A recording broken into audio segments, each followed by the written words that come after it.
itu yang tadi saya sampaikan bahwa ketika kekuatan-kekuatan alam itu tidak mampu melindungi kita dari bahaya, kita harus minta perlindungan kepada yang menguasai alam.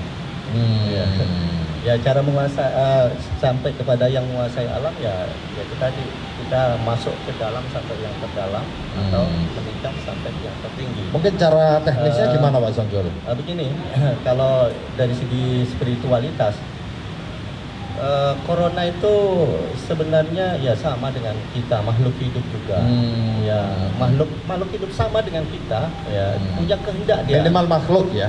Ya kalau dia punya kehendak itu artinya bisa dikelola. Sepanjang masih punya kehendak, itu adalah makhluk yang punya kehendak, bisa dikelola, bisa diperintah. Bisa diperintah. Makanya kemudian atau bahkan mungkin bisa dikuasai ya. Ya bisa dikuasai. Saya mengatakan begini, kalau kita mau membunuh corona itu terlalu mahal harganya, karena kita tidak bisa melihat perkembangbiakannya yang tak terbatas. Mendingan kemudian kita minta tolong kepada orang yang bisa mengelola corona atau zat yang bisa mengelola corona. Siapa itu Pak Samsul? Ya itu yang kita sebut sebagai kekuatan-kekuatan spiritual. Kita bersedekah kayak begitu itu sebenarnya kita menjalankan perintah Allah. Dan kita menjalankan perintah Allah artinya adalah kita tunduk kepada ajaran Allah. Ketika kita misalnya tunduk kepada ajaran Allah, semua makhluk spiritual itu hormat kepada kita, Pak. Sehingga orang yang katakanlah dekat dengan Allah, menjalankan perintah-perintah Allah, para malaikat pun kemudian akan jangan ganggu itu Pak Lutfi. Dia orang baik.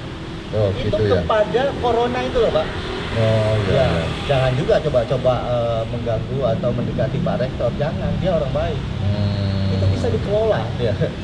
Mendingan kemudian kita minta tolong kepada yang bisa mengelola ini, yaitu zat yang maha kuasa yang mempengaruhi kehendak. Tetapi sayangnya kita ini lagi-lagi cara penyelesaian masalahnya salah.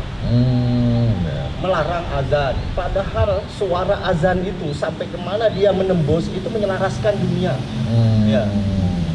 Ngaji itu juga sampai kemanapun dia terdengar ngaji itu menyelaraskan dunia. Termasuk diskusi ini juga ya?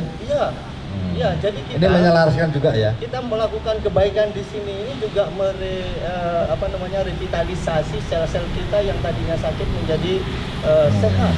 Dan itu artinya juga corona, waduh itu berat itu kalau kita mengganggu ya, apalagi kalau itu ada ahli spiritual itu bahaya gitu ya. Jadi malaikat ini kan begini, ada yang namanya malaikatul muqarrabun, ada yang namanya malaikatul muwakkilun. Malaikat muqarrabun itu ya malaikat yang tugasnya adalah hanya memuji Allah. Itu kalau dalam bahasanya Pak Harun, itu akal pertama sampai kemudian akal ke-10 yaitu malaikat Jibril. Nah, di alam semesta ini ada banyak sekali anak buahnya malaikat Jibril yang menjaga kita masing-masing ini loh. Banyak yang jaga.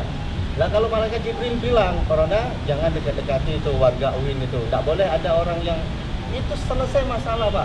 Ini dari segi spiritual, dan itu bagi orang yang cerdas spiritualitasnya dapat melihat dengan jelas hubungan antara corona dengan tepuk tangan ya ini ya. Ini maksud saya adalah kecerdasan spiritual itu harus kita asah sampai kemudian kita bisa melihat realitas spiritual yang tinggi seperti itu. Saya kira luar biasa ini Pak Samsul, tepuk tangan ya.